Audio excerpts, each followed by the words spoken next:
Hey! It's Enrico Pallazzo! Utah, give me 2. Pallazzo! Utah, give me 2. Hey, what's up, everybody? Pallazzo Podcast, 2 L's, 2 Z's. Michael Govier and Mike Virginia here, the two Mikes for the moment. Britton's a few minutes behind, but he shall arrive, and he'll be the third man on this team. 3-man team. It's Gus Macker. What do you think? The three of us and a Gus Macker, you think we could take the whole thing?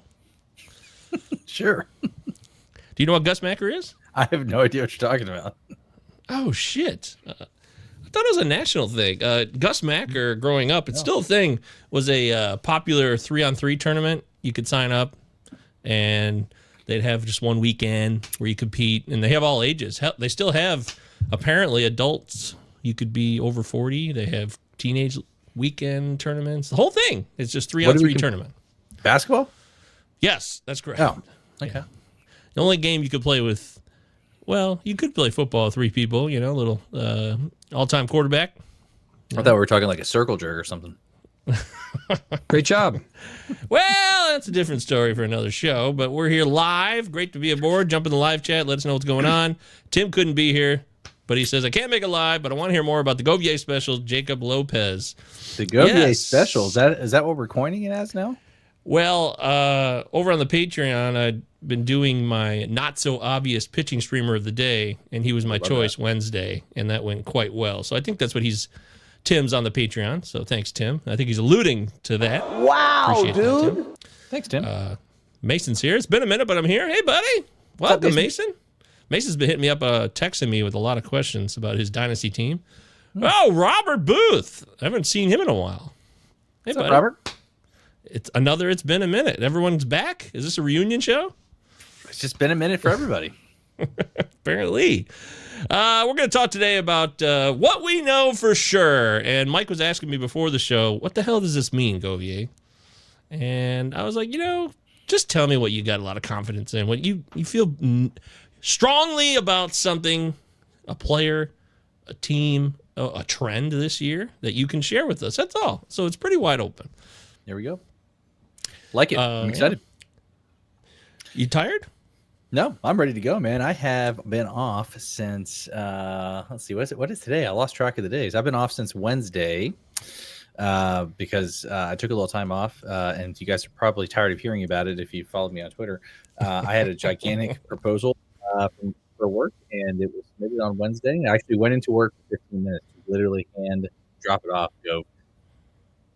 And I had a flat tire in my truck, so I had to Uber to there. My boss is like, Mike, dude, I got it. You don't got to come in. I'm like, God himself couldn't stop me from delivering this thing. Because I was so hell-bent on dropping it off myself. So it's over. It's done with. I'm happy. I get my life back. I'm kidding. I'm ready to talk baseball and have it be over with. I was working. I probably worked a month and a half straight. I didn't have any off days, including the holiday that we had, which was, I believe, Memorial Day. So, Memorial Day. So I am very, very excited to be back into the swing of things and just some sense of normalcy. I'm sure most of you guys can relate to that. I'm very routine oriented. I like schedule. So, and I like things to be neat and in their place. Most people would call that being what? What's the word I'm looking for? It's like a hypochondriac, not hypochondriac. Anal? What is anal? Gross. But yeah, that's what that's what I am. I'm a very anal guy. So I like I like sticking to some type of a regimen or a routine here. So I'm very type A, if you will. Yeah, that's 100%. That's what I am. So There you go. Yeah, that was anal. That was my nickname in college. I was very attentive and uptight and very detail oriented. No, that was that's actually from 500 Days of Summer. An old movie now, if you remember that movie. Never saw it. Never saw it. Well, shit, Sheriff. Star Plat, I'm getting more love right now. Nice call on Giolito. Yes. Yep. You want two? I'm going to give Govier a shout. I'm so glad you brought this up, Star, because as most of you know, I sat all over Lucas Giolito. And I rolled with my boy Govier, and I said to myself, you know what? Screw it. I'm going to go with Gove. I'm going to go right into it. Started him in 2 of my Yahoo leagues, the Mike Virginia Invitational 1 and 2. Started him in both spots. And guess what, Gove? I didn't use him just as a streamer. I'm going to let it ride, baby. And we're going to go into the weekend with another Lucas Giolito. Hit the round of applause button. Michael Govier, folks. This man knows his shit. Genius. Listen, you might be making a mistake there because it's like I said, you can get one great start, but then you might get a shit start next. That's the miracle will be if he could follow up the 10K gem with another solid outing. But I think 4 of his last 5 outings now are looking good. So I think the kinks of coming back from TJ may be starting to work out. Just like Sandy Alcantara is pitching better now. Some of these guys, they're getting through it. It's hard. Ben talked about this on the last Prospects Power Hour, how a lot of pitchers come back from TJ talk about how difficult it is to locate. And that's one of the big problems for them. And Sandy Alcantara in particular, this is a guy who he could go deep into games and keep things tight. And he didn't walk a ton of guys, but that was a hard thing that he's had to deal with coming back. So if we take out the blow up start he had against the Angels of all teams, he's looked pretty damn good over his last 5 starts. 4 out of the 5 starts, he's not just looked good, he's looked great, except for that Angels start. Did well against Baltimore, well against the Braves, got shat on by the Angels, well against the red hot Rays, and then against Seattle. So as you can see on the screen here, his StatCast or his underlying metrics don't look good. That's because he started out of the gate pretty rough.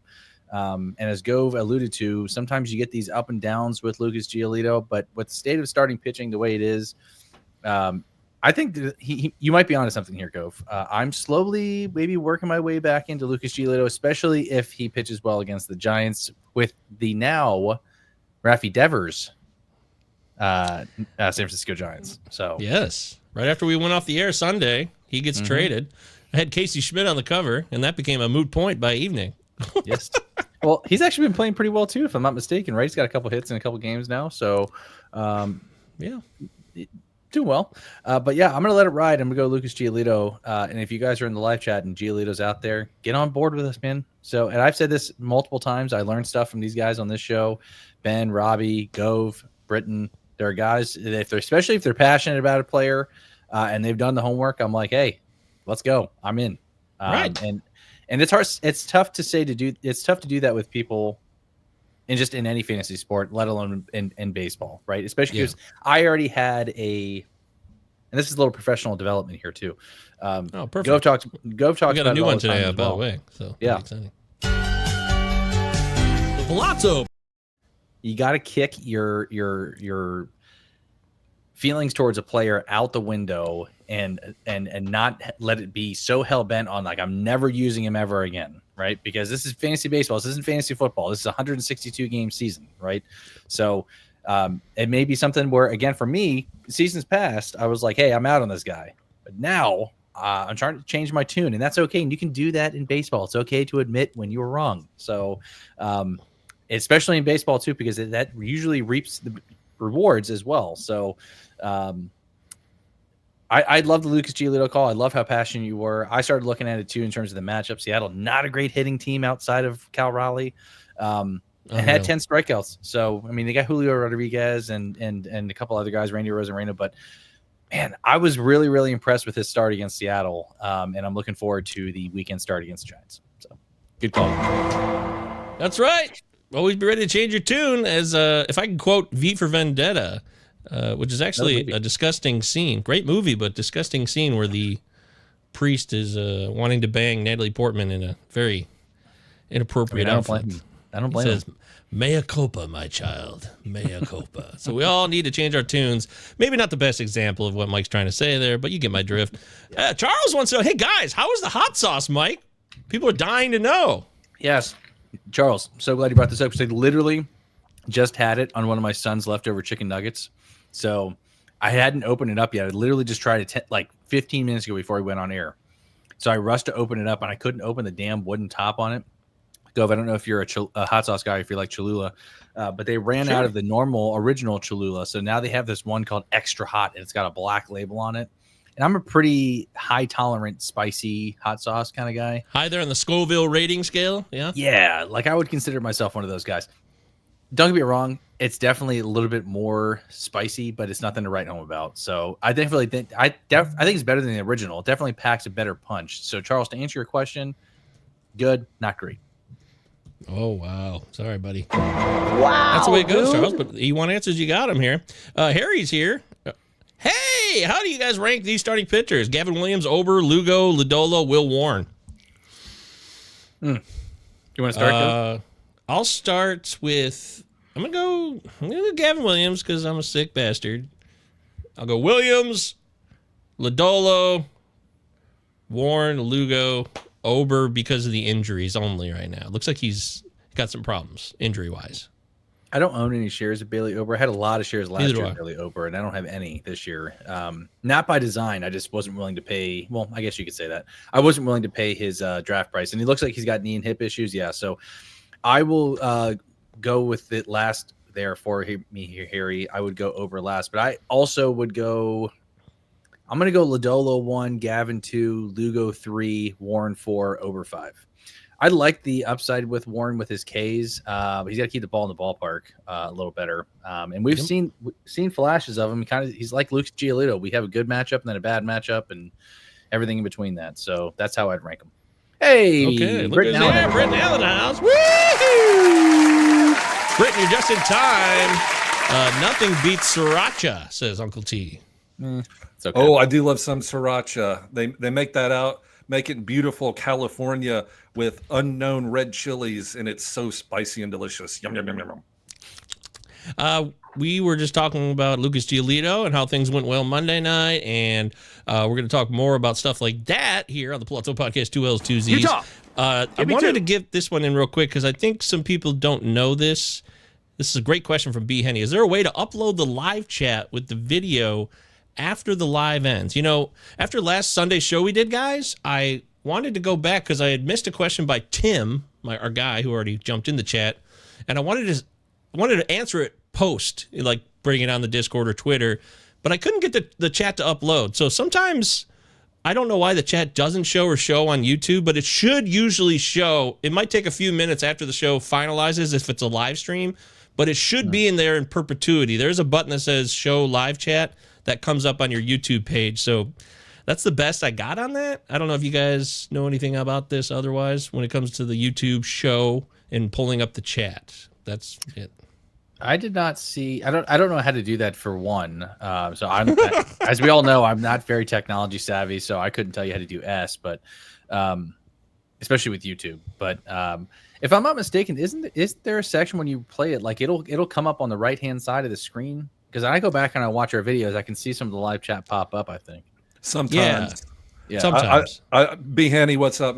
Yeah, I've run into that same thing. Like if I want to go back and I like going back watching our videos, and sometimes there'll be if you look down there, there'll be a button to click live chat, and sometimes there isn't. Here's this one right here. If this is this is our video from Sunday, and this says live chat replay. See what others said about this video while it was live, so you can open the panel and then there it is. So there you go. Yeah, that's what I'm talking about. That's the solution. Was there anybody in the comment section that was talking ass on Britton there? What? Oh, What? in this chat? In this No, chat? just in the last comments. chat? In the comment section. Acuna. Let's see. Acuna. No, so there was a Lori. It's coming from a Myers. There were apparently 17 different ways of spelling it. So there you go. That's all I had. No okay. Britton commentary though. Sorry. So that's how you get the live chat. If it's not pulling up, that's one way to do it. You can also mess with your settings to always have the live chat available. It should be there. That's the best I could do. We tried. Okay. You know, it's funny that the live chatters are usually really nice. It's after the video posts. Yes. That's when you get the critics that say the guy on the left, meaning me, that guy needs to speak 80% less. Yeah, those are posts. 80%. Very specific. How much less I need to talk. It was funny. The post because the guy on the right is good. But the guy on the left, let me tell you. Or the best part was the dude who was so hell bent on your Acuna pronunciation. Oh. This dude just went in, like not a one comment too. It was like multiple comments. Yeah. he responded back. I think I said, "I'm sorry. I'll try to do better." And and then he did like another paragraph of why I was so bad. I was like, "All right, You're right. They're cowards. They only show up afterwards. But if you want to hit us hard live, we do welcome that. So hit us hard live, please. Okay? Yeah, Great job. I love it. All right, let's fire up the business time real quick, and then we'll get on with the show here. Lovely Friday evening here. Britton Allan, Michael Govier, and Mike Virginia. Follow us all on Twitter. The Discords, we got the Discords available for you. Everybody's got a channel here. You got Yukon Cornelius doing his thing, getting excited about Tennessee call-ups, Mario Brothers, baseball, all kinds of stuff in the Yukon Cornelius channel. And I got a channel. You can ask me stuff, and Mike has his as well. So does Christian and a couple other guys. Even Bob Dole, who we still don't know his real name, but we just call him Bob Dole, and that's fine. We've been doing that for 3 years at least. So check out the Patreon. Starts at $3. I've been posting, like I said, we got the shout out on the Jacob Lopez streamer on Wednesday. That went well. So I'm posting not so obvious streamers, very low roster percentage guys for you guys in head-to-head cats who are looking to maybe make up some ground or fix your ratios. I think today's choice was Hunter Dobbins, so check out the Patreon. The description's the link is in the description, as it always is. The Discord's free. Mike, anything you want to share? Yeah, as we've already hammered home multiple times, I'm back, baby. My hashtag MikeVA notes will be more consistent here moving forward, guys. I'm on a roll. I got 3 straight days in a row, baby. So I am back. It'll be there tomorrow, and it'll be there Sunday as well. So very, very excited. I appreciate all the engagements on there and all the great questions too. I'm also doing another jersey giveaway here, folks. Okay, doing a jersey giveaway. All right. Here are the rules. Okay, you have to go to my Twitter page. You have to like, retweet, and be following me and the Pallazzo podcast, and I will announce the winner live on this show. If we get there before the All-Star game, I will do it on the All-Star game. I will literally, even if I have to create a show, I will do it just for the jersey giveaway. You can ask, I can't remember his name, but he wanted a Ronald Acuna jersey shipped to his house. Acuna, chef's kiss. So if you haven't done so, make sure you do that. Right? Great job. And again, most important thing, you have to be following Pallazzo and you have to be following myself to win. So make sure you guys do that. And of course, obviously, everybody in the Pallazzo universe, so make sure you do that as well. Got it. Hell yeah. Punctuated. Very good. Britton, anything you want to share, mention, any business notes, any shout outs, any birthday wishes? Yes, quick shout out to On the Wire podcast. The reason why I was late, I was recording with Kevin Hastings, friend of the pod. Govier, I know you've met Kevin out in Arizona. Be, hopefully one day we'll get you out there. But he and Adam Howe have a podcast called On the Wire. It's a fab show podcast that they do for Pitcher List. And Adam was out working, so I was a guest. So please check that out. They publish it on Sunday. And the great news about that is I wrote down a lot of things that Kevin, who won like the TGFBI overall one year, I wrote down a bunch of players he said. So I'm going to pretend they're mine and not going to tell you and not going to do anything else. So that's the good news. So I got some early information for us. But shout out to Kevin Hastings, great guy. It was a lot of fun. So I appreciated the opportunity to be on there. Hell yeah, I've been on that show. Great guys. Love Adam. He's a Glarfer as well. And Kevin loves his Royals and is a diehard. That's great. Very cool. Hey, Mike Govier, is Glarf the one that y'all drafted like in Tiger Stadium or something crazy like that? This year, yeah. The one I didn't get to go to. It's a great reminder for me. Oh, but my hometown. You live in Detroit. I know. It's too complicated to even explain. Other than I did everybody a favor by not showing up, I guess, because there was a possibility of like a sickness that I had been exposed to, and it would have been it was just a bad break because it was my hometown. You're right, but that was Glarf. That is Glarf, the Great Lakes Area Roto Fantasy League, part of Earth, which has 12 leagues, I believe. Yeah, your buddy Dr. Dave, doesn't he run that? Yeah, he's the one who really got Earth rolling, and he's a commissioner of Glarf as well. And eventually we'll just get Britton in Glarf. It doesn't really matter if you live in Great Lakes area anymore. It's just if you're cool and you want to party. It's about the live drafting experience for Glarf. I think above anything else, really. Because Lauren Auerbach's in there, and she lives in Virginia now. So. Oh yeah, if y'all have an opening in Glarf, let me know. Oh, I'm waiting. I know, because I know you'll be there. All right. Anything else? No? Moving on? Growing up, Growing Up Baby? Bringing Up Baby? Was that a movie or some TV show? Some shit. The live chat is open. Please jump in and take advantage of it. And, of course, subscribe to YouTube, please. Just help it grow. We appreciate all the dedication. Let's move into leading off.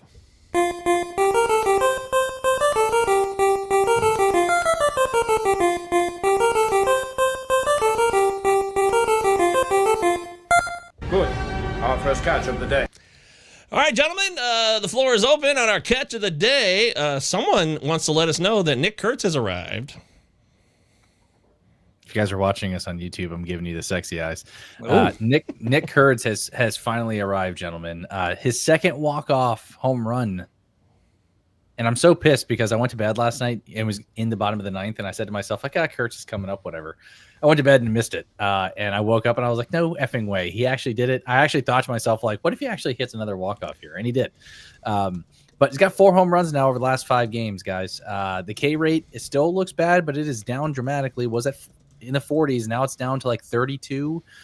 Whiff percentage is also still pretty high, but the power is legit. The power is for real. I want to ask you guys real quick, because I got this question a ton on Twitter, and I got 2 would you rathers here, okay? Okay. Nick Kurtz or Jack Caglione rest of season. Who do you got, Britton? I've got Nick Kurtz. I think he is not just a great hitter. I think he's in a great situation with the ballpark. You know, we've talked about it. Michael Govier knows how I feel about Sacramento, the Heat. Not the Phoenix Suns. No, wait a minute. No, not the Miami. The Miami. Heat. Yeah, there you go. Yeah. Is there like game 7 for the NBA Finals tonight? Or I think it's Sunday night. Is it Sunday, baby? Pacers, game 7? Thunder. It's going to be a game 7, do or die. I got to watch that. That's a rare moment. Yeah, that'll be fun. But so I like Nick Kurtz. Jack Cags, I can't pronounce his last name, and I don't want to elicit any wrath. Cagliano, I don't know. I apologize. Anyway, Jack Cags from Kansas City. I don't like the ballpark that he hits. Yeah. He's got the power to get through that, but that's fine. But Nick Kurtz is like has gone through it. Like he's made it. Like he's been over that rookie wall. He climbed over. He did that thing, with the rope. And you got to do that. Like he's done that. So I like Nick Kurtz going forward a lot. That the walk-off from the other night was off a lefty Hader, Josh Hader. It wasn't some. Yeah, I mean he's just good. So give me Nick Kurtz. What do you say, Govier? Boy, I had a question from Troy over on Twitter. So shout out to Troy. Can't remember his last name, but he asked me, would you rather have Javi Baez or Jack Cags rest of season? Don't forget, we're calling him Jack Cags, guys. Remember, that's the new nickname. And I actually ended up going with Javi Baez to my own amazement. I couldn't believe it. I looked it over, and I said, well, shit, Sheriff. I'm going with Javi Baez. And then Jack Cags has a double dong game. Makes me look like an ass. But other than that, I'm really concerned about Jack Cags' ground ball percentage and that swing. He's hit the ball hard, but if you hit it in the ground, we all know the story there. We've seen it with, Yandy Diaz and Vladimir Guerrero, blah, blah, blah, blah, blah. So I'm going Kurtz. I can't believe Kurtz is up to 9 dongs now already. That was surprising for me to check in on that. So he's really taken off. It's been pretty insane. And another question I want to get into really quick, since we're talking about Tigers, I got this question probably more than I've ever gotten today than I'm ever going to get. A lot of people had this question. Spencer Torkelson or Nick Kurtz? Britton, who do you got? I love Torkelson. I do, but I'm going to give the edge to Nick Kurtz. Same. Because of the ballpark. Torkelson, I'm so happy that he's had a resurgence. He had that 27 home run that was basically backfilled through the second half of the season, and then got sent down to the minors. And then in spring training, they're like, are you going to make the team? This is a former number 1 overall, and he got through it. I love that about him. I wish him the best. But there's something about Nick Kurtz that he's just I don't know. I can't really put my finger on, but I like Nick Kurtz going forward, but I like them both. So what do you think, Govier? I think we're going too far here. Now, I don't even, Spencer Torkelson would not have made the opening day roster if it wasn't for a couple of injuries. He would not have made the opening day. I mean, he had the Verling. They had a whole bunch of injuries just pop up, and he took advantage of it. Now he's locked in. But it's really all power. And if Kurtz is more than power, that's a bonus. It really comes down to OBP here, because Torque, for all his power, he can't really carry an elite OBP or even an above average one. Mm-hmm. I think the better team context is the Tigers. Torque is ahead of the game. He's had more pains and groans and unfortunate situations already that he's learned from. Kurtz still has a lot to learn. So it seems like maybe Torque gets the edge ever so slightly. Ballpark at home is better for Kurtz, I admit that. But the Tigers are 48-28, man. I mean, they're awesome. Go Tigers. And Torque is a big part of that. So driving in runs won't be a problem because he's in the heart of that lineup. And he's hitting 227, as you see on our screen. So that's not fun. But I'm going to barely go Torque here in redraft. Yeah, I this one's tough for me, and I did say Kurtz for me, but I wasn't dropping Kurtz, or I wasn't dropping Torkelson for Kurtz. And a lot of people had asked me, like, hey, can I just flat out drop him? And I said no. So Kurtz gets it slightly for me here. I think they're very similar players. I think you're onto something or two, go with the OBP aspect of it, but the raw power from Kurtz is unreal. And the ballpark is the reason why I'm giving him the edge. The ballpark factor, both between those guys, home ballpark at least, and the weather with athletics. But I'm very much like you. It's very, very close. So. But speaking of weather, first baseman power, Mike Toglia for the Rockies, 3 home runs in 3 games. The over-under tonight in Colorado, they're facing Arizona. Zach Gallen, who can't throw a strike to save his life, is 12. 12 is the Vegas over-under for runs scored in the Arizona-Colorado Rockies. Mike Toglia has been hitting. He's back up. He got sent down. Now he's back. He's on a revenge tour, not an award tour. Shout out, Q-Tip. But on a revenge tour, 3 home runs, 3 games. He took a walk yesterday, which is shocking. But Mike Toglia, the first baseman for the Rockies, he plays against righties. He plays against lefties. He's going to play every day. They have like a 6-game homestead. It's 100 degrees in Colorado. It's a huge baseball park. Mike Govier used to work there. Their mascot's name is Dinger. Coors. And That's Coors Light is delicious. The Todd Helton Burger Shack, baby. Shout out to Todd Helton Burger Shack, which I represented proudly in my time there at Coors Field. I don't know what it's called now because he's retired, but he is a Hall of Famer, I think, actually, right now. So you mean Todd Helton? Wait, where did he go to college? Oh, yeah. Tennessee? Go Vols! Oh, cool. We got All right. I did not know that. That's fun. Let me respond to this here.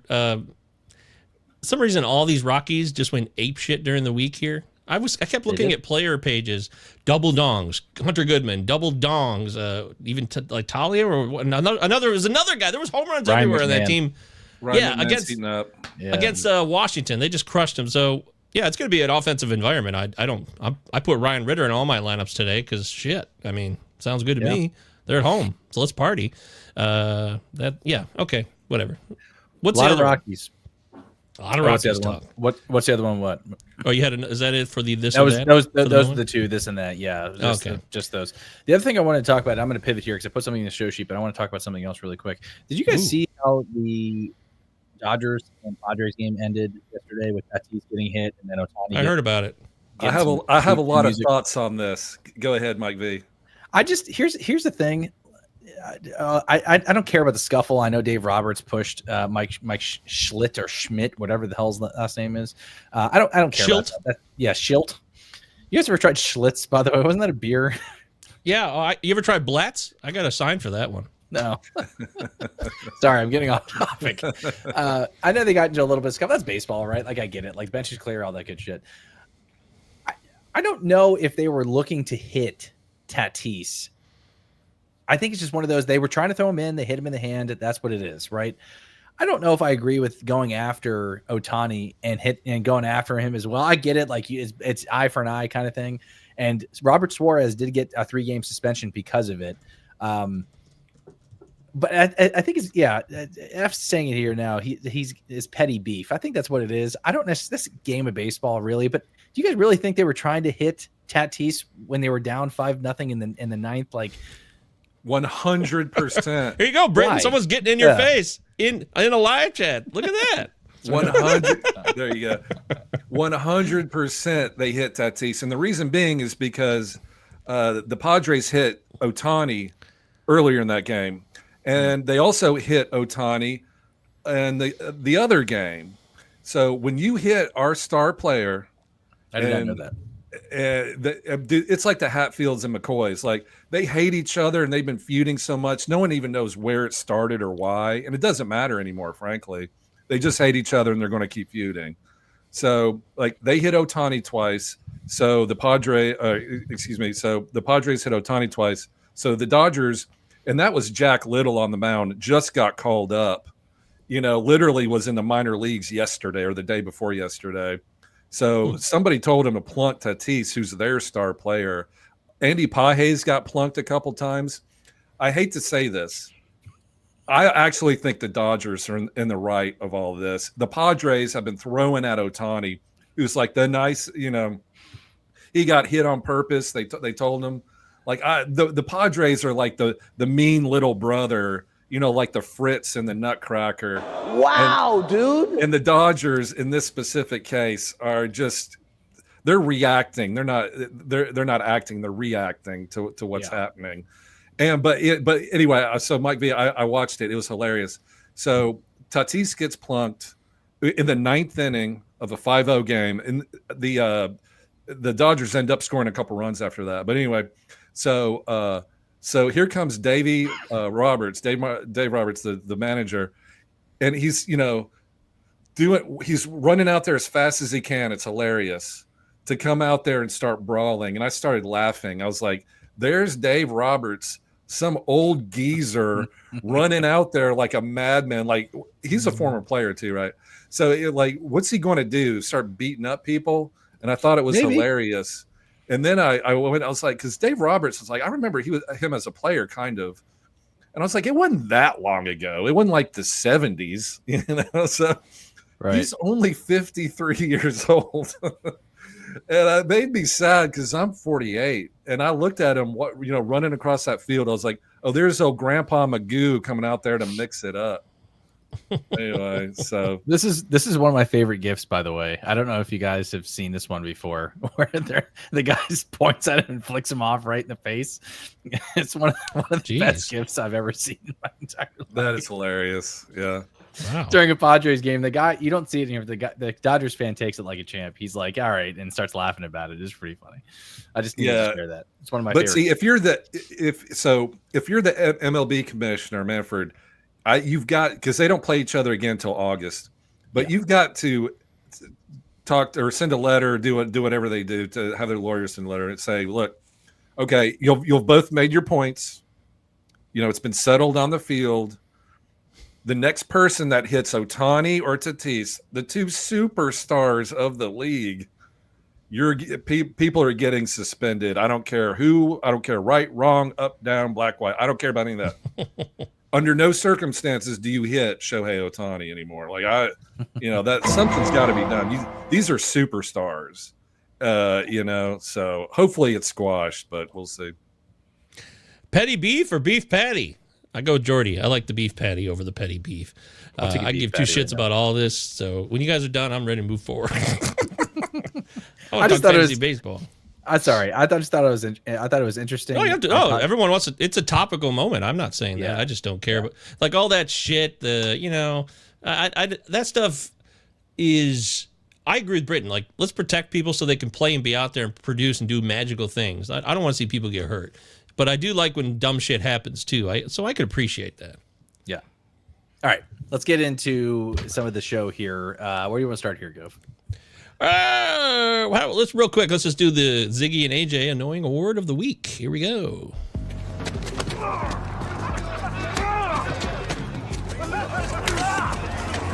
They spray virus on beef rather than clean the rat shit out of the slaughterhouses? God, it pisses me off every time I see that. That face. I would say I think I'm going to say Rafi Devers is the most annoying player right now. I'm going to give it to him. I think there's a lot of people to blame in that situation. It's not just a simple like, oh, we got rid of this guy because he was a malcontent. You signed Alex Bregman. Apparently, really didn't even let him know, but you signed him to this massive contract. He's supposed to be the face of the franchise. But in the end, you're a team guy. You can do something for the team, and I think he shit the bed on that one. So now that he's departed to San Francisco, I just wanted to say, Devers, you could have played first base. It wouldn't have been that big a deal. I mean, the Red Sox are in the wrong too, but he's going to play first base for the Giants too. Did you see that quote that he said? He exactly. was like, I'm ready to go. Yeah. I'll do whatever I need to do. Yeah, but he said it's not my fault that people get hurt. I don't want to play first base because they would have made me play elsewhere too. That's what he said when he was in Boston. But now he wants to play first base for the Giants. So more petty beefs. You know that's tonight, right? The Boston Red Sox Yeah. are at San Francisco tonight. I can't wait. That's going to be a great game. That's right. What if Devers they go headhunting on Devers there in the first half? I don't maybe we'll think see so. something. I don't think No? the players hold any ill will towards No. Devers whatsoever.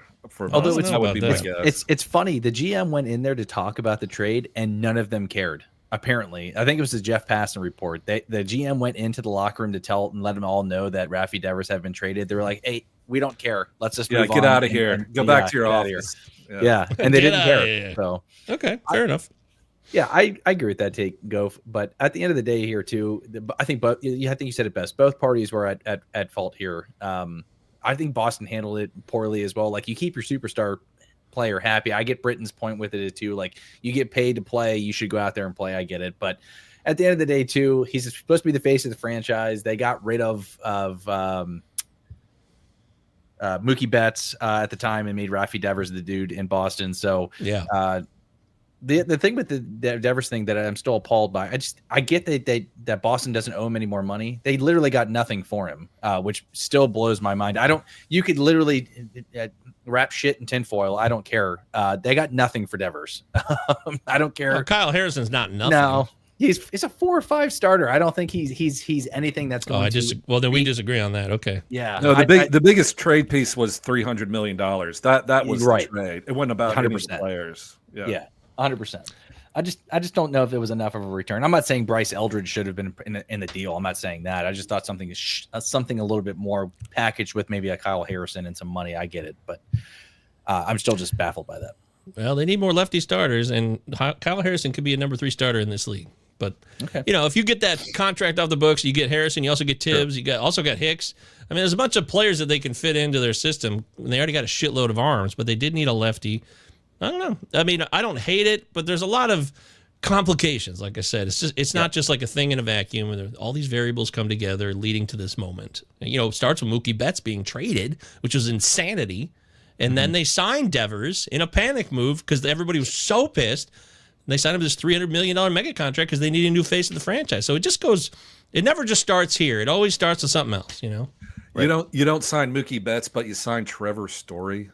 I know. Hey, It's so dumb. What's happening? Watch it. So yeah, that's right, Mike, Trevor Story guy on the show here. But I'm kind of screwing around with Devers. Let me give a real one here. I'll give you CES. CES goes on this home run tear for the Reds like 10 days ago. Has a great weekend, and then he hasn't done dick for me. So now I'm annoyed as hell at CES Christian Encarnacion Strand. Yeah, I get that. I'm with you on that too. And you know who's coming back, right? To the Cincinnati Reds. Marte. A Mike V special player last year, hyping him up all summer long. Gotta get him. Yep. And then he gets off the suspension, hits 2 home runs. Mike V's taking a victory lap around Paris marathon. like the Germans in 1942. And what happens? He goes on the biggest slump ever. But Noelvi Marte for the Reds is back, baby. And I think you got to get him. He has a clear path at third base to get every day plate appearances. So I'm down with Noelvi Marte, picking him up anywhere I can. What do y'all think? He was playing before he got hurt. Before he got hurt, he was off to a really good start this season. So I don't disagree with that at all, especially in that ballpark with Great American. So here's a good question from F. Ronnie Mauricio or Christian Encarnacion Strand. What has Mauricio done so far? Not much. He started off pretty hot. It's kind of cooled off since. I'm going to go CES here, F. And it really depends on what you need to. Like, if you need more power, I'd go CES. But if you need the stolen bases, yeah, he hasn't been good. Look at his face. His face defines it. Look. He's like, that's how we feel about Ronnie. It's like he just looked at his own stats. He's like, oh, really? That's my stat line? Shit. Yeah. Oh, wow. You'll pick up Brooks Lee, man. You don't need Ronnie Mauricio. They're slipping. They've struggled. The Mets got swept, I believe, right? They've slipped recently, too. So they don't have time for Mauricio to screw around. They could demote him for sure. And I thought that maybe, I remember the Twitter conversation when he got called up. I was like, OBP leagues, I cannot do him at all, but I could see some potential in redraft if you need power and speed. But I wasn't saying that he's going to be a bust at all, but there was some hesitancy that Mauricio would just take off and fly. So I'm with you on that. I was sitting shotgun right next to you on that boat with Ronnie Mauricio. So, and both his home runs were at Coors, good point star platinum. So shit, that's even worse. That's not great. Yeah. Okay, good point. One guy I wanted to quickly talk about for the most annoying player, Kevin Gossman, will go out and look great. Will go out and look great one outing, and then walk out the next outing and look like absolute shit, like completely different player. So it's been a tale of two cities. Shout out Charles Dickens, right, Britton Allan? Oh, London, like that? Love it. It's been a tale of two cities with Kevin Gossman. I still am holding him just because I still think he's got some Ks left in the tank. He's got a lead red here, which is good. But he was terrible yesterday. The ERA is really the only thing left to be desired. 4.6, yuck. And just couldn't get anybody out. The thing with Kevin Gossman, guys, and I was watching majority of that game. When he gets in trouble, it just literally sinks his ship. And he hit one guy, and then he was all over the plate, and he was rolling before that. And I'm thinking to myself, like, God damn, man, turn the page, get over it, get to the next batter, and let's go, right? But when he's hot and when he's rolling, he's impossible to hit, as we've seen already a couple times this year with that. I think it's a splitter that he throws. That it's money, but when it's off, he's got a really tough time getting people out. So that's who I want. Good luck with all that, man. I have a lot of shares. No, I mean, Gaussman's a guy that has shoved it in my face in certain years over the last 5, but I've never trusted him. So I've missed the boat when he's been really good, and I luck out when he's not so great. And that's just the way it is with Kevin Gaussman. But what about you want to do give me 2, 1 and 1? Yeah, let's do that. Utah. Pallazzo podcast. Give me 2. 2 L's, 2 Z's. 1 hitter, 1 pitcher, or whatever you want. You got 2 hitters, you got 2 pitchers, guys. Nobody cares here. There's no real rules. It's a free-for-all here on the Pallazzo podcast. I'll start. Willie Abreu is back off the IL for the Boston Red Sox. He's right back in the number 5 spot in that lineup. Even doesn't matter that Roman Anthony's here. He's going to DH. Worst case scenario. He's still very much a part of this team. So I just wanted to mention him as a hitter. You got to get him in there. This guy was hitting well, and then he went on the IL, but he was struggling before he went on the IL, and I believe that was probably due to the injury he was already suffering from. Yeah, I like Willie Abreu as well. I have him in one of my leagues. My only concern with him, too, is Alex Cora loves him some Rob Ref Snyder. So I do think there'll be some times where he sits he'll be on the strong side of the platoon, but I definitely think his bat will be in the lineup now a little bit more so than it was before when Raffy Devers was there. But now that he's gone, you got to have Abreu in there to get some pop in your lineup, especially with that short porch and right. So, but I do think there'll be some times where he'll sit to Rob Ref Snyder's favor. And Chris Campbell demoted. Yeah. Yep. So he's out of the mix. Any strong thoughts on Willie Abreu there, Britton? I love Willie Abreu. Not a great defender, but good enough. So when Campbell got demoted, that's in order to make a spot for Willie Abreu. So obviously they think a lot of him, and he's going to play. So I think that's a great call. Yep. One guy I wanted to talk about from the pitching department, and I want to bring him up because he's a fan favorite of the show here, Ryan Pepiot, gentlemen. Ryan Pepiot has looked phenomenal recently. And continues to build upon those starts. I know we were all pretty skeptical with the weather in Tampa, wherever they're playing their home games at now in the AAA ballpark for the Yankees.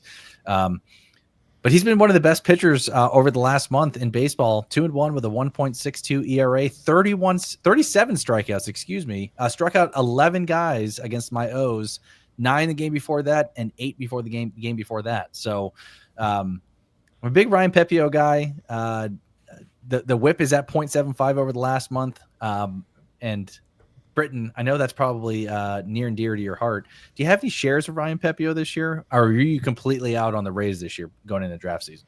You know what? I don't have any shares of Ryan Pepio this year. We've been talking about him for years. He came over in a trade. Wouldn't the Dodgers love to have Ryan Pepio right about now?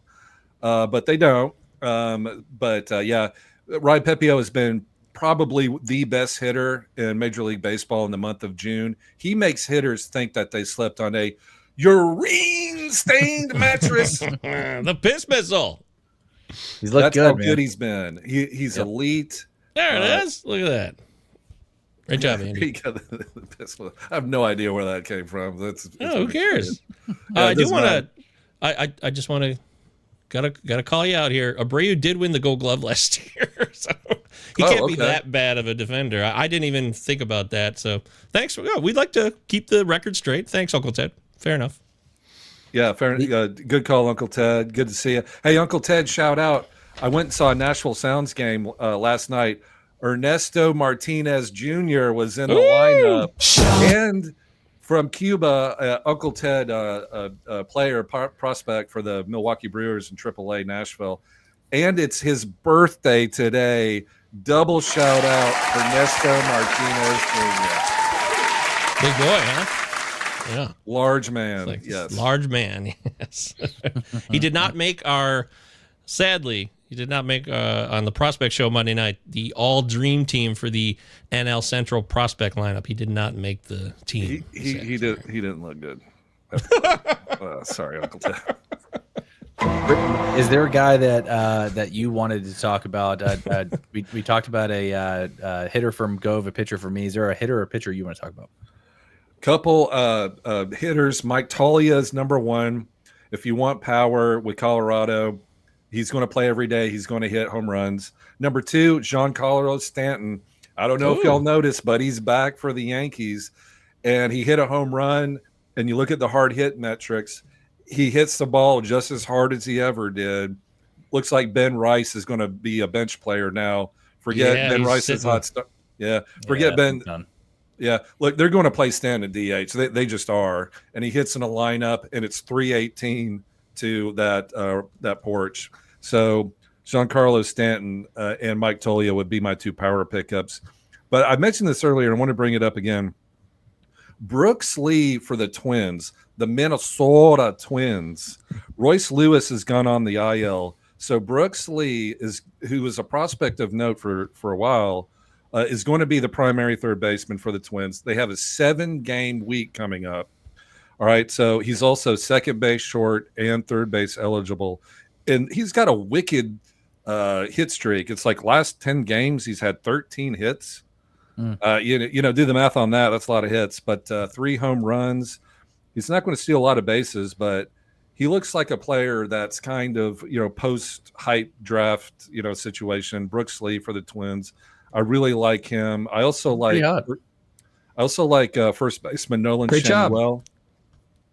Nolan Shanwell also last 10 games, 13 hits, 2 home runs, 2 stolen bases.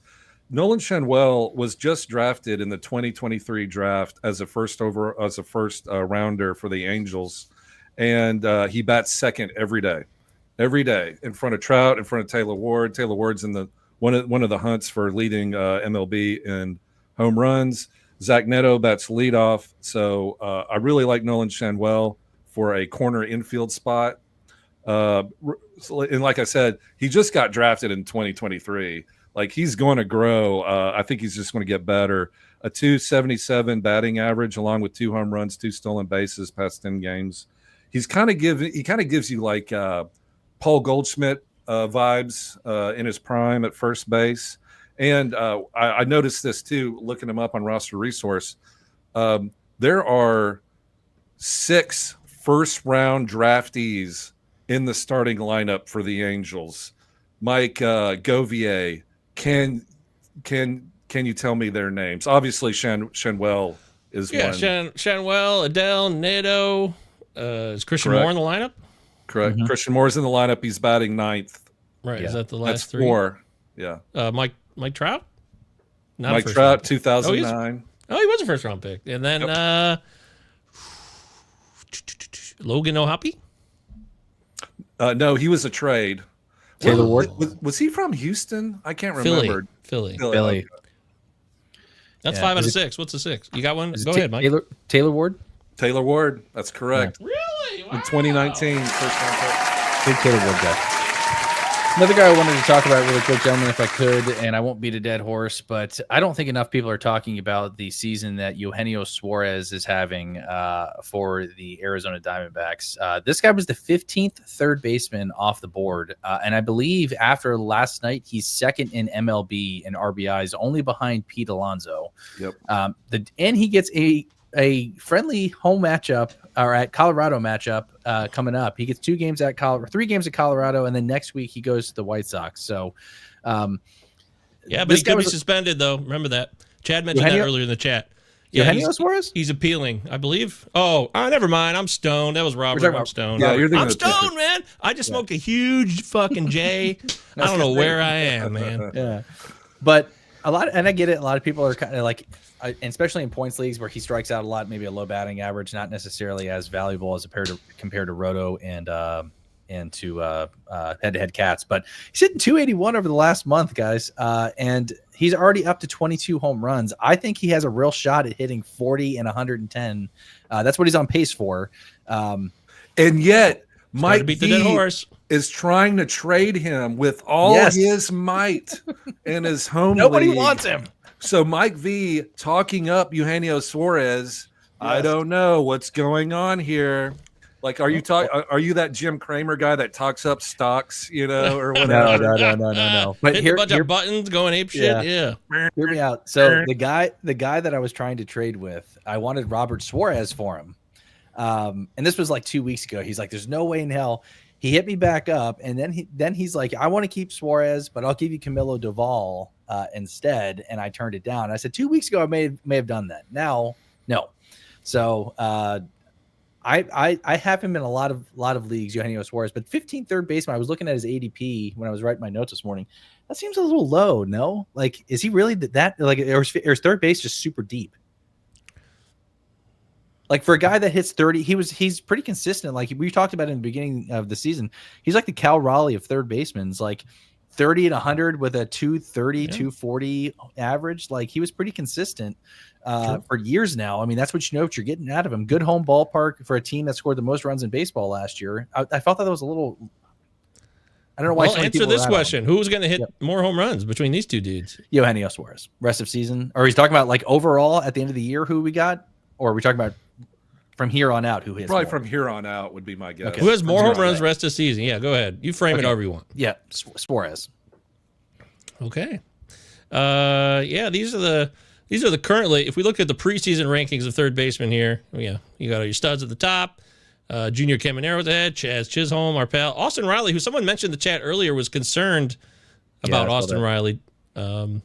We could try to address that maybe. Jordan Westbrook, Brendan Donovan. Oh, come on.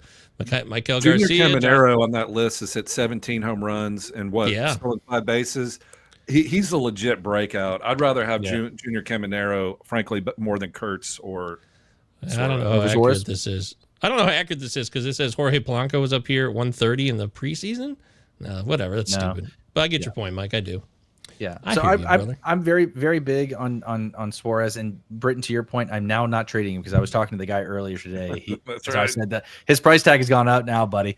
This is a good professional development thing here too. You got to take a shot. The reason why I was going after this guys too is because it was a good trade because I addressed a team need for him in our categories league. He's dead last in all of the major hitting categories, but he's first in pitching.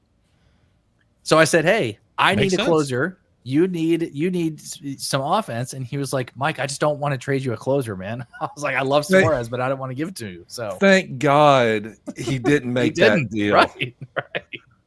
Yeah, sometimes the best trades are the ones that don't happen. Yeah, that don't get accepted. Yeah, you're way better off with Eugenio. Hey, a couple live home run updates nobody cares about. Augustine Ramirez just hit a home run, my guy. Hey, Gus. And for Britton, I just got this live update on my phone. Look who just hit a dong. Luis Robert with a multi-home run, 447-foot rip. Oh, my goodness. What's he up to? What's Robert he up to, is heating up. He's playing much better over the last 2 weeks. He is. Robert's actually a guy that if you made a trade to acquire him, you are benefiting right now. And maybe enough to get him traded to the Phillies, which Mike Virginia's fantasy dream is that Luis Robert will be traded to the Phillies. So maybe this is the year.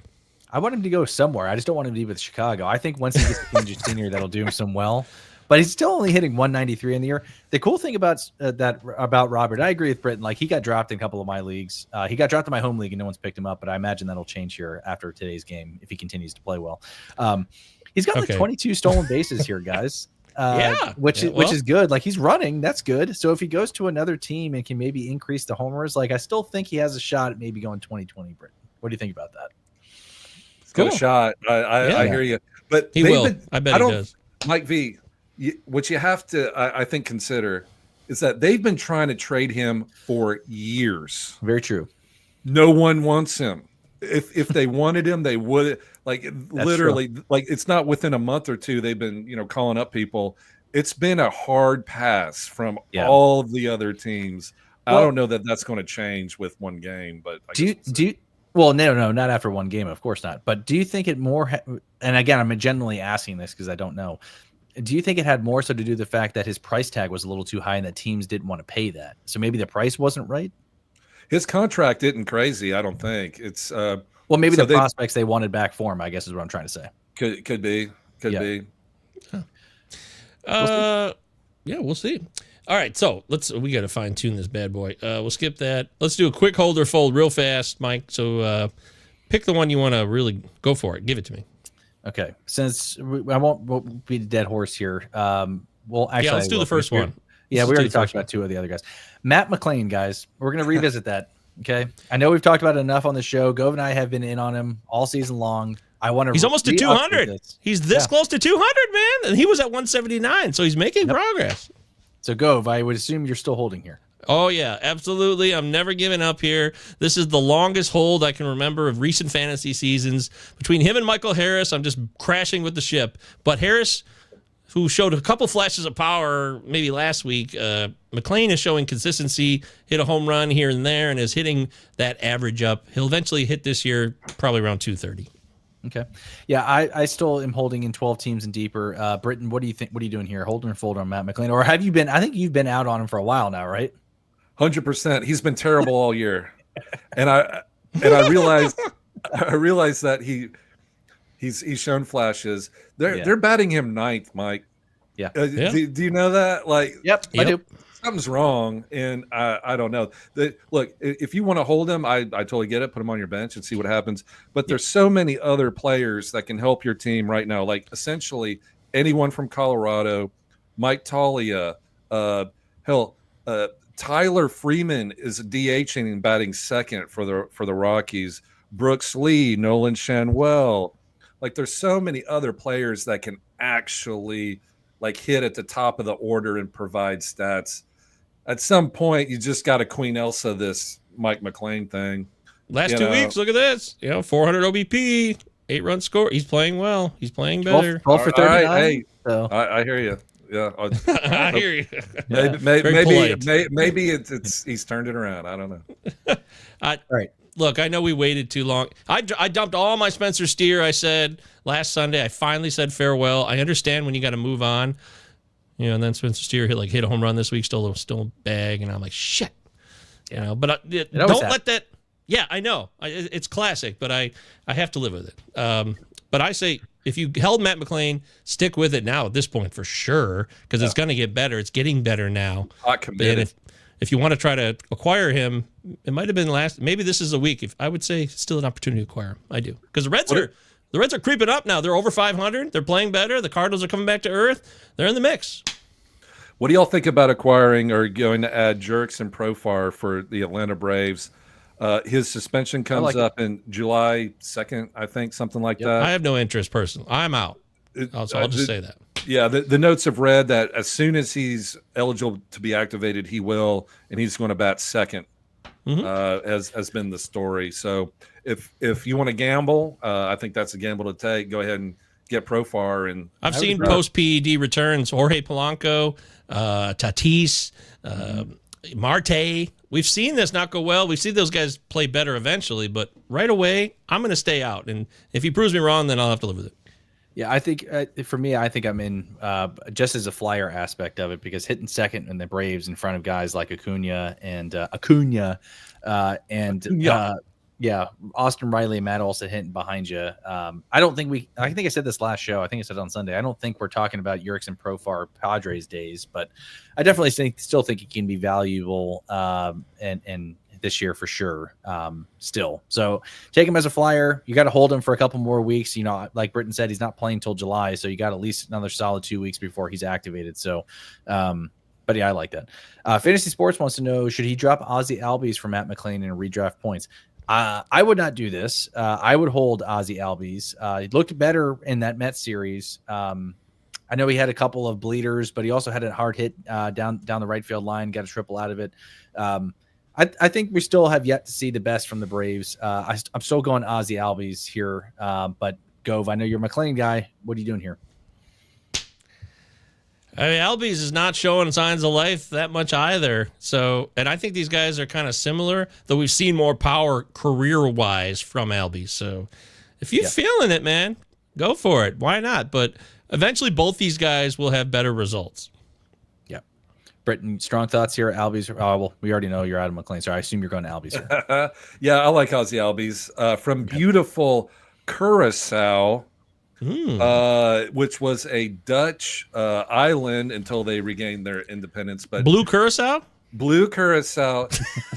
Can you name 2 other major leaguers from the island of Curacao? Xander. Is Xander Bogaerts? No, he's from Aruba or Bruta. He's from one of those other ones. Damn it. Yeah, he's right next door. Curacao. Curacao. Yerkes. We're talking about Yerkes profile, right? Yeah. What are the odds that I mean it's a teeny tiny island that Yerkes Profar and Ozzie Albies are on the same team from that teeny tiny little island. Dominican Republic is small, and there's a shitload of players that come from there. You're right. It's crazy. Yeah. They love baseball. And Drelton Simmons was also from Curacao. Hey, the great glove never could hit. I want to say Andrew Jones. This one, whatever. Just do T Ward. Why not? T Ward for me too. Britton, T Ward or Profar there, my friend. T Ward, 100%. There we go. All right, let's get into the meat of the show here, guys, and what we're talking about. I know it's been an hour on the dot since we started talking about the actual theme of today's show, but I want to get into the what we know for sure in 2025. And what we're talking about here is something we feel very, very confident, very strongly about, like, hey, this is definitely happening. So strongly we'll drink with our pinky sticking out like this because we are so elite that we know everything. You have to drink tea with your pinky out, right? Mm-hmm. I'm going to go first here, guys. London. Yeah. I'm going to go first here. And this is not necessarily a hot take here either, because I think a lot of people in the industry were in on him in draft season, including myself. And a lot of us, I think all of us on this show were in on him as well. Brandon Lau of the Tampa Bay Rays. The season's here, guys. It took him a little while to get going. But the dude is going to finish as a top 5 second baseman if he can stay healthy. He might even finish number 1. He leads all second basemen in home runs now. And I think he's close to 20 right now. So 15. He's terrible against left-handed pitching. But he came in, I think he's only hitting really sub 100 against lefties, which is obviously not good. But he's one of their best players, arguably the best behind Junior Caminero. So I really do strongly feel this way. I think he finishes as a top 3 second baseman if he stays healthy. I really do think that, especially with a 260 average. If that continues to hold, it's a lock. So great job. I'm locking that in. Lock me in, Gove. I'm going top 3 second baseman if health stands true there. Brandon Lau. Well, that was one of Mike's preseason picks. So well done, Mike Virginia nailed it. He was consistent. Wait a minute. Oh, Britton wants to get in on this too. Sorry, he was in on him as well. Anyway, go ahead. No, I was a Brandon Lau guy, and you kind of adopted. Oh, that's all I'm going to say. No. He was. Yes, that is true. We shared that sentiment, but go back and check. I got receipts. Go back and look at my notes. We do record every show. He was my first second baseman that I put on my must-haves. I know, and we recorded before that. Did we? Oh yeah. Okay. We're gonna have to go back and check tapes on that. Well, yeah, you're right. We were both on him. I totally agree. He's actually been paying off because we were like, ballpark opportunity. So no, I'm kind of serious, but not that serious. But yeah, that, yeah. Go ahead. Oh, no, nothing. I was going to say, Victory lap certified. Victory lap certified. I was big preseason, like when we were in Arizona and did the podcast about all the athletics hitters. I wanted, especially lefty hitters, but now, like in Denver, it's 100 degrees. The summer over under is 12. Vegas makes money. The casinos in Las Vegas make trillions of dollars all the time. And when they put out an over under that's 12, that's a big number. And that's because they know that in Colorado, at that stadium with the elevation and the heat, the ball flies.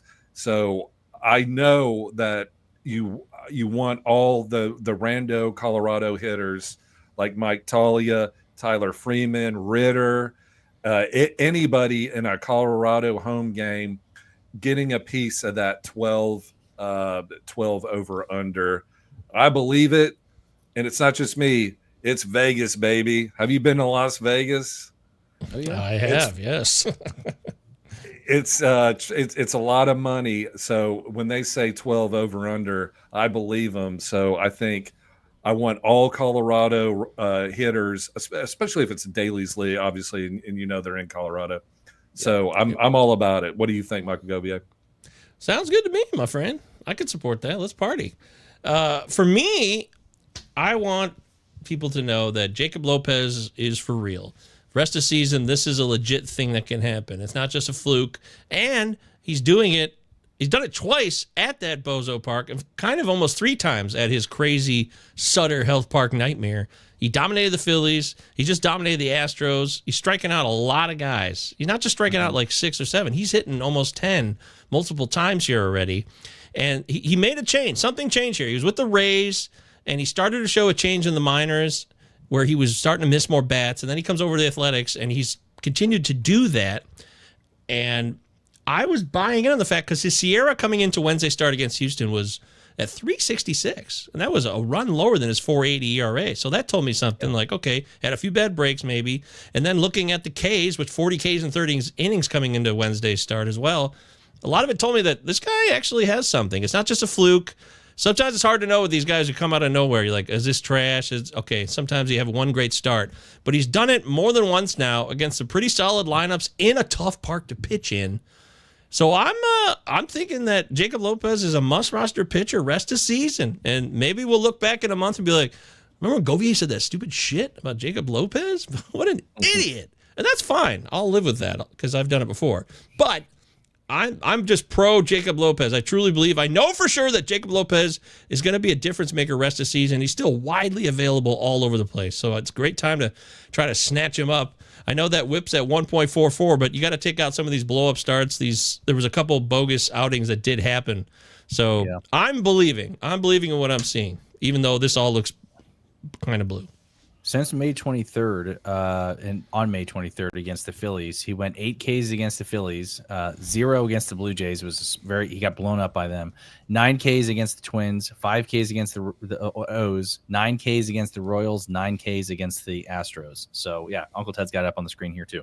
So Ks look for real. I think he needs to obviously get away from those blow up starts and get deeper into games because before last start and the other start in June. In the very beginning of June, he only made it like four innings and then 4 1/3. So definitely needs to get a little deeper into games there. And worth noting that he wasn't originally a starter heading into the season. So he's a new starter. He was only pitching, long relief. So they've inserted him into the rotation. So he's not a child. He's 27 years old too. So he's not like some newcomer who's got a lot to learn. He's been around. So maybe the advancement's already there. Very interesting. In his prime. There you go. That's right. All right. I know we have on the show sheet here, guys, feud. Britton, do you have a feud that we want to get into? Some family feud here? Can I do my pitchers real quick? Oh, sure. Sorry. Yes, please. All right, Michael McGreevy is a starting pitcher for the St. Louis Cardinals, and he had a spot start because of a doubleheader. 5 innings pitched, 1 earned run, 1 walk, 5 Ks.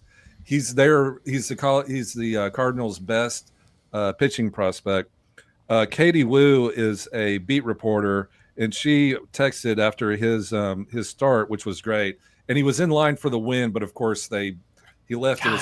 It was like 5-1, and he ended up losing 6. I streamed him too, Britton. I streamed him, and I was so pissed that I didn't get that win. It's effing relievers. You know what he did. Yeah. But anyway, McGreevy looked great. So the beat reporter wrote that. So the Cardinals' next day off is July the 3rd.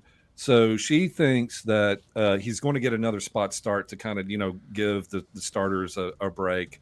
And it's going to be June the 24th, somewhere in that area. If you look at Mike McGreevy's starts, these are spot starts. His first one was against the Mets. It was awesome. Like, he just gets results done. So that's Mike McGreevy for the Cardinals. I really like picking him up because he's just a good pitcher, and he's probably available because he's not listed on the rotation. But I think he's worth picking up. Ooh, and hey guys, I was looking at the scroll, the news scroll, and I saw Red starting pitcher Wade Miley on the IL. I got excited. I said, "Is it Chase Burns time?" Wrong Chase. No. Wrong different Chase. Chase. Yeah. Different Chase. Connor Phillips got called up. Chase Petty got called up. Chase Petty is apparently getting called up. But Chase Burns is yeah. So Chase Petty and Chase Burns are two different pitchers, but Chase Burns is the best pitcher prospect in the minor leagues. Like, not Andrew Painter, in my opinion. Bubba Chandler, your stars on the burn, with your walks. It's Chase Burns, and so, but he didn't get called up. But they did put him on what they call the taxi squad. So you literally envision, like, he gets in, and there's that Poindexter guy that sings "Hot, Hot, Hot," from Scrooged, and they David Johansen. That's it. And so he they died put him in last year or this year. Rest in peace. Yeah, R.I.P. So he's on. Chase Burns is on the taxi squad. He's like a Jacob Mizrowski stud, like Logan Henderson, like in that vein. So he's on the taxi squad, which means, if anything else happens, he's getting called up. I think he's the number 1 prospect in baseball. He's really good. So I would add him as like a prospect, which I don't think we ever add prospect guys to the bench, pitching prospects. But other than like Bubba Chandler, Andrew Painter, but Chase Burns for the Reds is, I think, even above that. So okay, he's looked good. So see what you guys think. Let me mention just a quick hitters, things I still know. I know for sure, Mike, and that is that Mackenzie Gore very possibly could end up being a Cy Young winner this year in the NL. I'm not ruling that out. I think he's got his ERA under 3 now, and we're in late June here. 288. Guy's pitching great. It might be tough to win a Cy Young on the Washington team, which we all love, but Mackenzie Gore is a stud. He's going to finish as a top 10 SP this year. I feel sure of that. Yeah, I feel very sure of that. I also feel very sure that Augustine Ramirez is going to hit more home runs than Adley Rutschman this year. So I'm going to lock that in too. I agree with that, actually. Oh, wow. Okay. Yeah. Of course you do. Well, I mean, when the ship's going down, just burn it. Just light that son of a bitch up, right? The O's have been playing better recently. I just don't think Adley's not necessarily a home run guy. He's a line drive guy. So okay. Yeah. So maybe that's not well. Yeah. Hey, Mike V. Charlie Morton has actually been pitching well recently. He's back. Look at his last 4 starts. If you're in a deeper league, take a little peek. No. Take a little peek. Oh, yeah, absolutely. No, not even Morton. take a peek. You should have added him already because he did that in Tampa Bay his last start, Britton. At Tampa Bay. That's a tough place to pitch right now. 6 innings, 7 Ks. 10 Ks. Was it 12 Ks? Double-digit Ks in the last start before that. Morton's back. He's a guy who knows how to pitch. He just lost his way this year. I don't know. Whatever happened, but he's back. Of course. We're not talking 10-team, 12-team, obviously. Sure. But in deeper leagues, Charlie Morton's been kind of playing well. So, I kind of like it. And like you said, the Orioles are playing better too. And that it all feeds together. If there's one thing to summarize the O's season, we just put that banner that Charlie Morton is pitching better, right? Like that summarized the O's season. Look at the last 30 days, 34 Ks, 26 innings, 4 wins, 2.42 ERA. The whip is a little high at 1.35, but that's blown out of 1 start. 4 of his last 5 starts here have been good. Look at this. The 1 start was at the A's, which we all know. He still struck out 5 and 2 1/3, but that's at Sutter Nightmare Park. But the other 4, 6 innings, 6 2/3, 5 innings, 10 Ks, 6 innings, 7 Ks. So it looks pretty good. It does. Yeah, waiver wire pitchers. What are you going to do? Yeah. I mean, he's Well, I mean, that's it. These other guys like Jansen Junk and him. I love Jansen Junk. He's a guy that's in the rotation now from Miami. So Jansen Junk's going to be in that rotation, barring injury, rest of the season, and he's going to be a rock solid SP. So those are things. Bet you do, Panama Red. That's right. I really do feel like I Bet you would, Panama Red. I really know those. I know those for sure. I feel confident in those. So I just want to get those on the record, and I appreciate everybody watching and listening to our show. Thank you so much. Thank you very much. Can't trust it. Yes, you can. Come on. What are you talking about? Utah, give me 2. All right. So we got the feud, Public Britton? Enemy. That is Public Enemy. You know. Enemy, Can't trust it. Nice. Do we have a feud today, or did you not get around to it? I'm sorry. I didn't see it. Oh, that's okay. We'll do it next time. Let's do it next time. Yeah, we'll have a feud another day. That'll do it then. I guess that's a wrap, fellas. That's a wrap. Make sure you guys check us out this Sunday, 1 p.m. Eastern for the fabulous Waiver Wire show. Get ready for the week to come. Maybe Charlie Morton makes that list there. So just a little. Did we forget Charlie Morton threw 16 pitches on a broken leg? I didn't even know he did that. So there's that. But yeah, so make sure you guys check us out 1 p.m. Eastern. Fabulous Waiver Wire show. Myself, Michael Govier, Britton Allan, 2 T's, 2 L's. Make sure you guys follow us on all the socials, get in the Discord, all that good stuff. You guys know what to do. Tell your friends. We would love it. Any parting words before we head out of here, Britton? Greg Weissert for the Boston Red Sox this week got 2 saves and a hold. He obviously, Aroldis Chapman is the technical closer. He's a lefty. Greg Weissert is the righty. But if you're a crazy speculation guy, for $1, Greg Weissert might get some saves. Chapman's getting dealt, dude. I love that call. He's not getting dealt. You don't think so? The Red Sox got nothing to play for, man. They dealt away. I disagree. I think they're making a run now, so I don't think it's over. I really don't. Look at that. They're on a tear, man. They've won what, 7 of 8?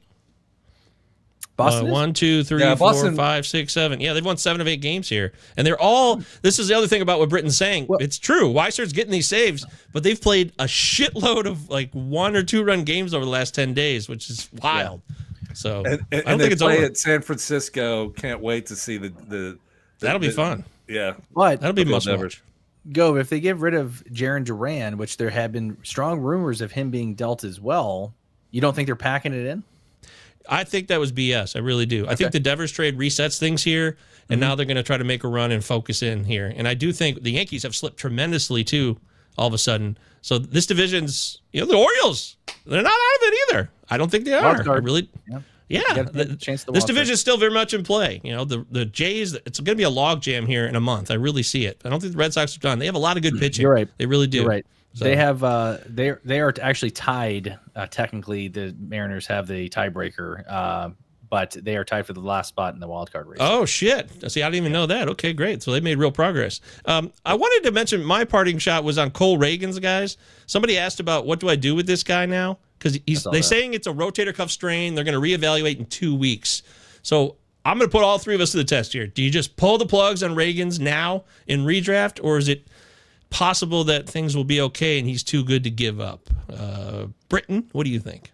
I dropped him. In my 2 NFBC Fab leagues, I've got Cole Reagan's, Hunter Green. I'm hanging on to Hunter Green. I'm hanging on to hope.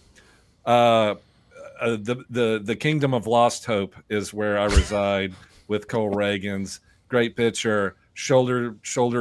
No, I'm sorry. Short bench. You got to go. That's how I feel. What do you think, Michael V? I'm gonna hold him. I get what you're saying too, but until I just want a little bit more information. I want to see how this reevaluation process goes before I'm ready to drop. If you're desperate and absolutely need the roster spot and you play in short benches or a shallower format, then maybe I can understand. But even then, I still want to see how this goes first and see how the second, after they shut him down, see how that goes. Yeah, the one league I have him, we have an IL spot, so I'm obviously going to keep him there. Yeah. But if I had to make a choice here where I didn't have a spot and I had to drop him, man, I feel like really this tough. it doesn't seem like this will work out. But Brain Bayo, the brain started, he had shoulder issues in the preseason, sat out for a bit, struck out 8 on Sunday. So anything's, maybe it's, I guess I'm going to go with Mike here. I guess I got to kind of hold on for a minute. Again, your team context, how many pitchers you got? Is it a shallower league? Like a 10-teamer, I'm dropping Reagans. But in a 12-teamer or deeper, I might have to hang on. And that's tough. That's real tough, though. I would drop, like if you're in a deeper league, I would drop Cole Reagans for Eric Lauer, who looks like he's going to be the 5th starter for the Toronto Blue Jays. Or Jansen Junk. Yeah. The Toronto Blue Jays have an open spot for June the 24th at Cleveland. Eric Lauer's been really good. He used to be a starter for the Milwaukee Brewers. Now he's a long reliever for Toronto. His last inning, the last time he pitched 76 pitches in long relief, and they have a spot open. So Eric Lauer is going to get a start, and he's been really good this year. So if you need if you need innings pitched and a good shot at a win, I like Eric Lauer for Toronto Blue Jays. Love it. Love it.